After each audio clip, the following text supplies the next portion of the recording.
An audience is a group of people who participate in a show or encounter a work of art, literature, theater, music, video games, or academics in any medium.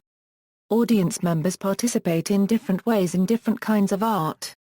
Some events invite overt audience participation and others allowing only modest clapping and criticism and reception. Media and audience studies have become a recognized part of the curriculum. Audience theory offers scholarly insight into audiences in general. These insights shape our knowledge of just how audiences affect and are affected by different forms of art. The biggest art form is the mass media. Films, video games, radio shows, software, and other formats are affected by the audience and its reviews and recommendations. In the age of easy internet participation and citizen journalism, professional creators share space, and sometimes attention, with the public. American journalist Jeff Jarvis said, "Give the people control of media, they will use it." The corollary, don't give the people control of media, and you will lose. Whenever citizens can exercise control, they will. Tom Curley, president of the Associated Press, similarly said, "The users are deciding what the point of their engagement will be what application, what device, what time, what place." Types of audiences. Particular audiences in rhetoric, some audiences depend on circumstance and situation, and are characterized by the individuals that make up the audience. Sometimes these audiences are subject to persuasion and engage with the ideas of the speaker. Ranging in size and composition, this audience may come together and form a composite of multiple groups. Immediate audiences. An immediate audience is a type of audience that is composed of individuals who are face-to-face subjects with a speaker and a speaker or unregistered trademark s rhetorical text or speech. This audience directly listens to, engages with, and consumes the rhetorical text in an unmediated fashion. In measuring immediate audience reception and feedback, one can depend on personal interviews, applause, and verbal comments made during and after a rhetorical speech. Mediated audiences. In contrast to immediate audiences, mediated audiences are composed of individuals who consume rhetorical texts in a manner that is different from the time or place in which a speaker presents text. Audiences who consume texts or speeches through television, radio and internet are considered mediated audiences because those mediums separate the and the audience. Understanding the size and composition of mediated audiences can be difficult because mediums such as television, radio, and internet can displace the audience from the time and circumstance of a rhetorical text or speech. In measuring mediated audience reception and feedback, one can depend on opinion polls and ratings, as well as comments and forums that may be featured on a website. Theoretical audiences. Theoretical audiences are imagined for the purpose of helping a speaker compose, practice, or a critic to understand, a rhetorical text or speech. Self as audience. When a deeply considers, questions, and deliberates over the content of the ideas they are conveying, it can be said that these individuals are addressing the audience of self, or self-deliberating. Scholars Chaim Perelman and L. Albrecht-Teitke, in their book The New Rhetoric, a treatise on argumentation, argue that the TA is in a better position than anyone else to test the value of his own arguments. The audience of self, while not serving as the end to all rhetorical purpose or circumstance, nevertheless acts as a type of audience that not only operates as a function of self-help, but as instrument used to discover the available means of persuasion. Universal audience. The universal audience is an imagined audience that serves as an ethical and argumentative test for the TA. This also requires the speaker to imagine a composite audience that contains individuals from diverse backgrounds and to discern whether or not the content of the rhetorical text or speech would appeal to individuals within that audience. Scholars Perelman and Albrecht-Teitke ascertain that the content addressed to a universal audience must convince the reader that the reasons adduced are of a compelling character, that they're self-evident, and possess an absolute and timeless validity. The concept of the universal audience has received criticism for being idealistic because it can be considered as an impediment in achieving persuasive effect with particular audiences. Yet, it still may be useful as an ethical guide for a speaker and a critical tool for a reader or audience. Ideal audience. An ideal audience is it is imagined, intended audience. In creating a rhetorical text, author imagines is the target audience, a group of individuals that will be addressed, persuaded, or affected by the speech or rhetorical text. This type of audience is not necessarily imagined as the most receptive audience, but as the future particular audience that the author will engage with. Imagining such an audience allows author to formulate appeals that will grant success in engaging with the future particular audience. In considering an ideal audience, author can imagine future conditions of mediation, size, demographics, and shared beliefs among the audience to be persuaded.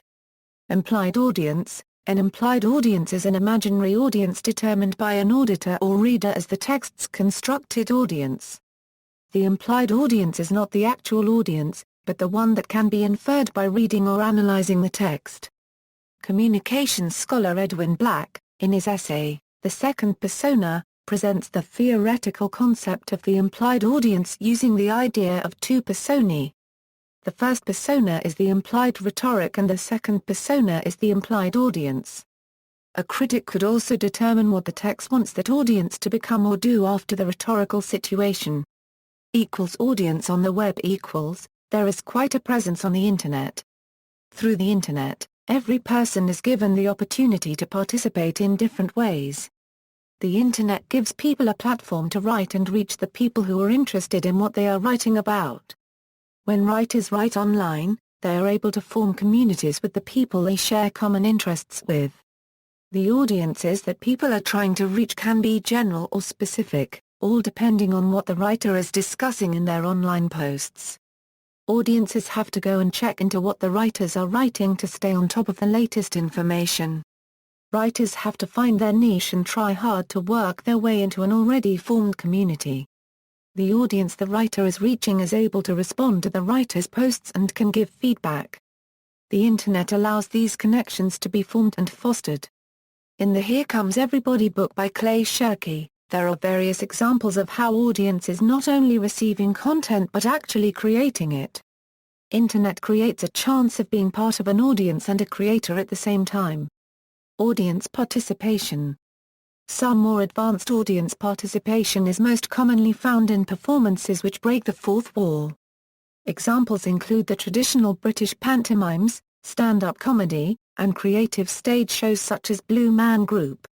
Audience participation is growing and evolving as a new tool of brand activation and brand engagement. In a bid to create and reinforce a special bond between brands and their consumers, companies are increasingly looking towards events that involve active audience participation. Often, organizations provide branded objects to event attendees that will involve the audience in the show as well as act as souvenirs of the event, creating a lasting link with the brand. For example, during Super Bowl XLVII, the audience was incorporated in the Super Bowl XLVII halftime show as part of the lighting effects. Pepsi involved the spectators by giving them a Euro unregistered trademark video ski that's a Euro unregistered trademark that produced visual effects across the crowd. By appealing more directly to people and emotions, brands can obtain feedback from their consumers. Companies that provide or seek such experiences refer to the term a Euro or a crowd activation a Euro. For example, Tangible Interaction named one of its branches Crowd Activation and PixMob refers to itself as a crowd activation company on its website. One of the most well-known examples of popular audience participation accompanies the motion picture and music The Rocky Horror Picture Show and its earlier stage incarnation The Rocky Horror Show. The audience participation elements are often seen as the most important part of a picture, to the extent that the audio options on the DVD version include the option examples of audience participation equals.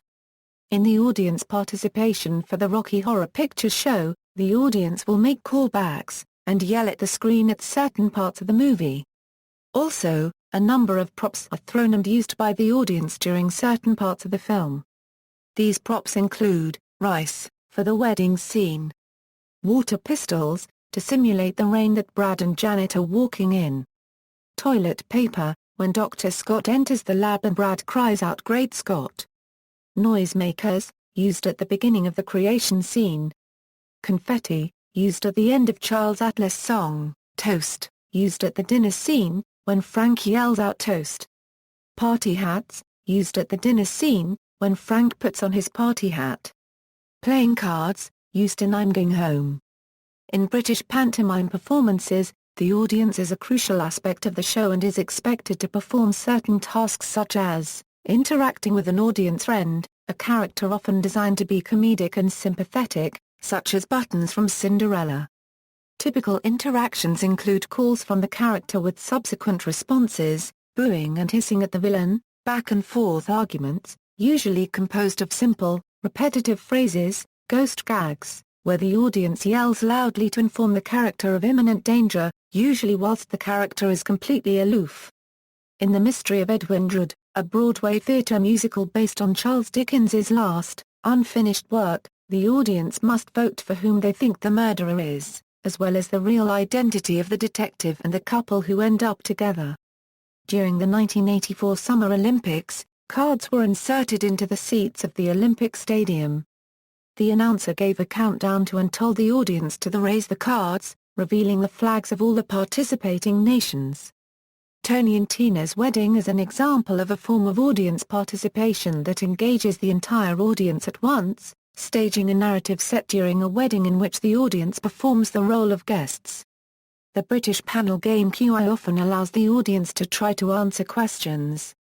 Currently, the audience have won one show, and have come last in another. Magic shows often rely on some audience participation. Psychological illusionist Derren Brown relies heavily on audience participation in his live shows. During performances of the Radetzky March, it is traditional for the audience to clap along with the beat of the second repetitions of the chorus. This is particularly notable at the New Jazz Concert. Bloggers often allow their readers moderated or unmoderated comment sections. Some musical groups often heavily incorporate audience participation into their live shows. The superhero-themed comedy rock band The Aquabats typically do so within their theatrical stage shows through such antics as pool floaty races, where members of the band race across the venue on inflatable rafts via crowd surfing, or providing the audience with projectiles to throw at costumed bad guys, who come out on stage. Cuckoo Kangaroo, a comedy dance pop duo, write their music solely for audience participation, utilizing call-and-response style sing-along songs which are usually accompanied by a simple dance move that the band encourage the audience to follow along with. Forks audience participation The television series Mystery Science Theater 3000 featured a man and his robots who were held as imprisoned audience members and tortured by being forced to view bad movies. To retain their sanity, they talked throughout and heckled each one. In a similar vein, the online site Television Without Pity has a stable of reviewers and recappers who speak the lingo of audience members rather than of scholars, and who sometimes act as though they, too, are being tortured. References: Steinmetz, John. How to Enjoy a Live Concert. S.L. Naxos, 199. 51p, with ill.